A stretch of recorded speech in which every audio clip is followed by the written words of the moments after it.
लेकिन आपको आइए एक मैप के जरिए ये बताते हैं कि आखिर लिथुआनिया कहाँ मौजूद है और उसकी स्ट्रेटेजिक यानी रणनीतिक तौर पर उसकी अहमियत इतनी ज़्यादा क्यों है। तो देखिए, रूस के खिलाफ नेटो का प्लान क्या है वो इस मैप के जरिए समझिए। ये जो देश है वो लिथुआनिया है और इसकी ये सीमा सीधे रूस से लगती है। रूस से लगने वाली सीमा वाले देश हैं लिथुआनिया, लातविया, ये जो तमाम देश हैं और पोलैंड यहाँ पर। लेकिन लिथुआनिया की सीमा सीधे तौर पर रूस से लगती है और ये वो देश है जहाँ पर तैनाती को अब बढ़ाया गया है। नेटो का सदस्य है लिथुआनिया और इस वजह से लिथुआनिया में इस वक्त 5000 सैनिकों को जर्मनी द्वारा भेजा गया है। यहाँ पर तैनाती बढ़ाई जा रही है। दरअसल रूस के निशाने पर नेटो के 3 देश हैं।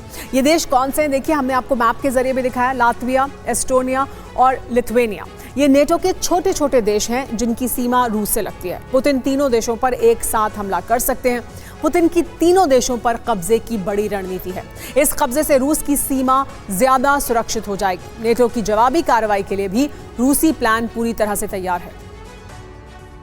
यूरोप में कभी भी बारूदी जलजला आ सकता है जिसके दायरे में फंसकर कई यूरोपीय देश तबाह हो सकते हैं, क्योंकि पुतिन ने यूरोप में तबाही का एक नया ब्लूप्रिंट बनाया है जिसमें ट्रंप की सहमति के संकेत भी मिल रहे हैं। अब नेटो का अंत करने के लिए पुतिन पेंटागन के प्लान पर काम कर सकते हैं। अगर युद्ध हुआ तो अमेरिका युद्ध में नहीं उतरेगा, इसीलिए यूरोपीय देशों में कोहराम मच गया है।